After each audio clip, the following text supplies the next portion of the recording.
Hi there, welcome to Solo and Smart. My name is Carol Marock at carolmarock.com.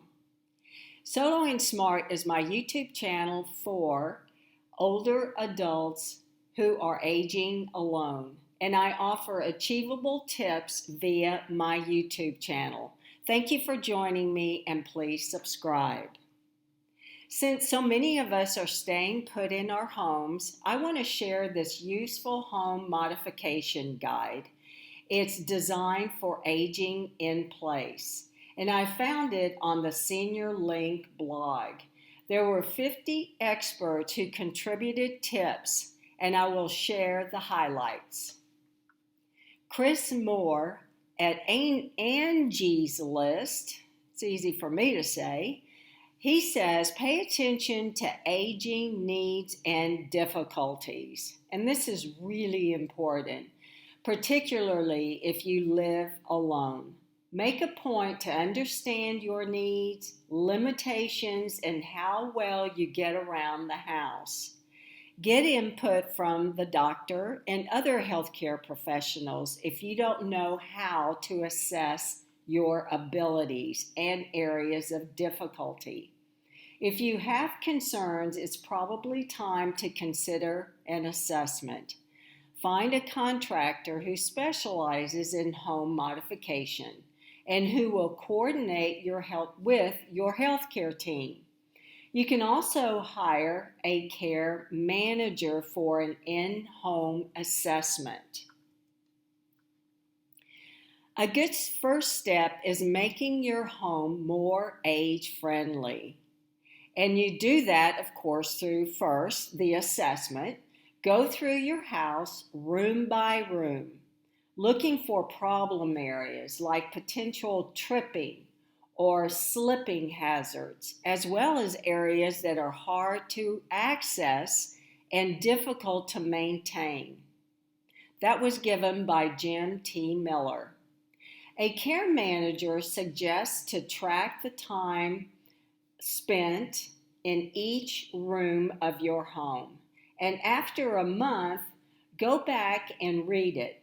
And if you have rooms that you never spend any time in, it's suggested that you right size to a home with only the number of rooms you spend the most time in. Doesn't that make sense? It did to me. A website which is called Age Safe America says to consider getting a professional assessment of your home. The 240 comprehensive home safety assessment is performed by a trained advisor, and it includes the exterior of the home, all the entry areas, every room including bathrooms, bedrooms, the laundry room, your garage, basement if you have one, and of course your kitchen, dining room. And then also they'll look at your lighting and the fire safety and electrical safety. Having clear access or clear all the excess, any unnecessary furniture or rugs should be removed for safety measures. The more space you allow in each of your rooms, the better. Make sure there are clear pathways and plenty of space to walk in without bumping into anything, especially in the rooms you spend a lot of time in. And that suggestion was given by Kirsten Hicks at Senior Advisor. Talk to your occupational therapist about remodels. If you're already working with one, there's a good chance they can help you get started. An occupational therapist has a strong understanding how an individual functions in their space, which is essential in making recommendations that will enhance function and safety. This person-centered focus helps ensure that any modifications made to a home will meet both current and future needs. Such assessments save money in the long run by helping to avoid mistakes in product selections and design solutions. Louis Tenenbaum, he suggests create at least one no-step entry into the home.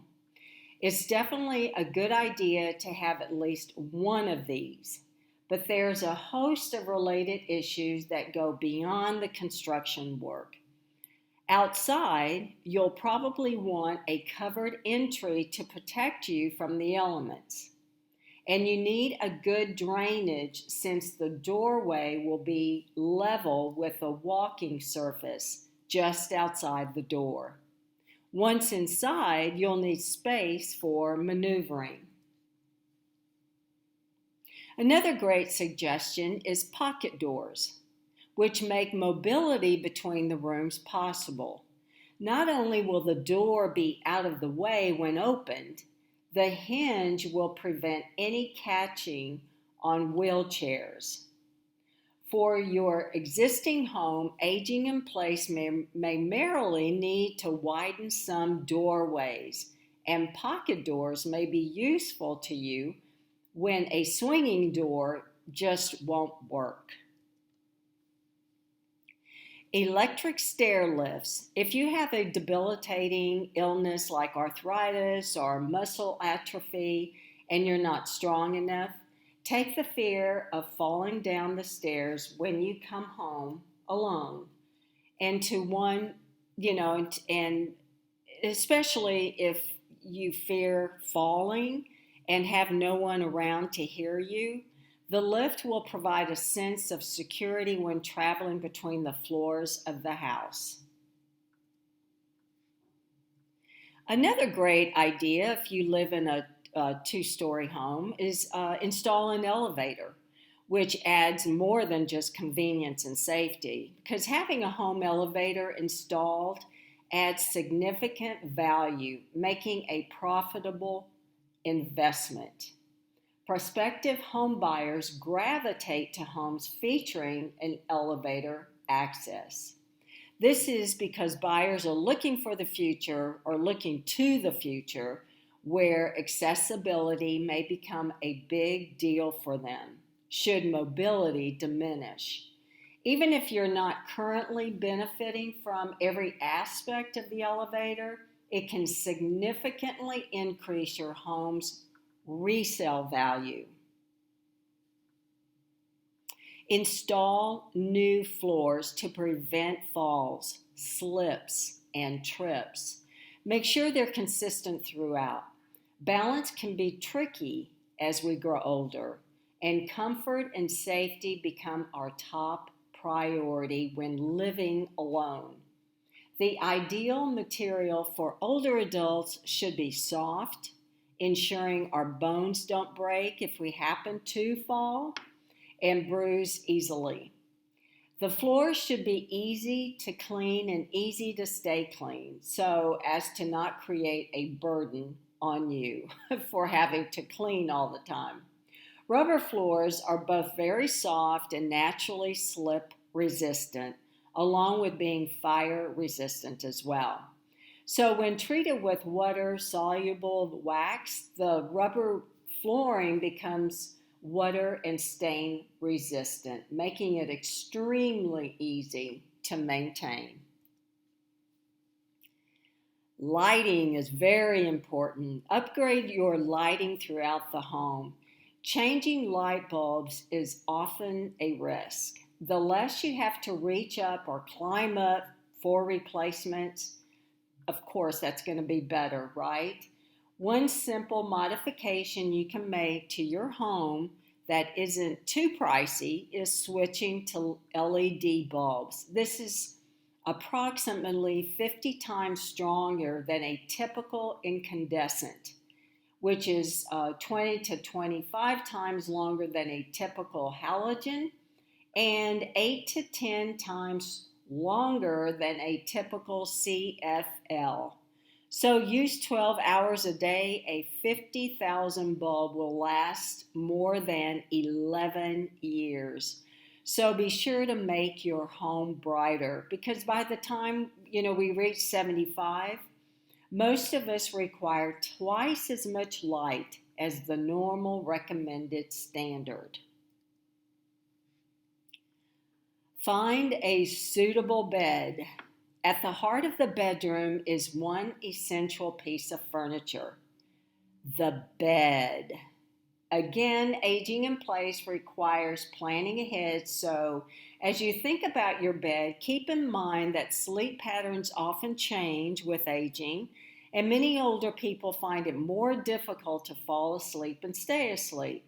For this reason, the bedroom remodel may be the perfect time to replace an older bed and upgrade it to one that will be better suited, which is, of course, hospital beds are good. However, one of those that you can sit up and automatically rather than having a hospital bed. Leave the living room as open as you can. According to the National Association of Home Builders, a 5-foot by 5-foot clear space in the middle of the living room is a good idea. That leaves enough room to navigate a wheelchair and get turned around properly with a walker, an essential that we have to have as you grow older. Since backing up in a walker can quickly become a fall hazard, so make sure you have enough room that you can, while you're walking and using a walker, you can turn easily moving forward. Again, aging in place requires addressing such issues, and the sooner you get started, you can make the changes quickly as you grow older. A few additional tips from the guide that I wanted to walk you through is make sure that you have access to a phone in each room. And also ditch the traditional tub or add grab bars. Place a shower chair in the tub or shower. Avoid tile flooring. Get a walk-in tub. Also, the less upkeep means fewer struggles. Go low maintenance. Every time you can, go low maintenance. Replace the toilet to a higher seating one. Keep essentials easily accessible. The harder an item is to get to, the greater the chance of injury. So, for example, open shelves can be attractive if they're tidy. Put glass front doors on your cabinets so that you can see what's inside of them without having to open them. So more seniors are opting, of course, to age in place than ever before. And this trend is driven by the rising cost of long-term care, coupled with a rapidly growing senior population as the baby boomer generation ages, which most of us want to enjoy a more active, vibrant lifestyle than previous generations. So technology and wider availability of services, such as home meal delivery services, are making it easier for older adults to remain in their own homes independently. Well, thank you for joining me today, and please subscribe to my YouTube channel. If you have any comments, please place them below, and I'd be happy to answer any of your questions. Thank you.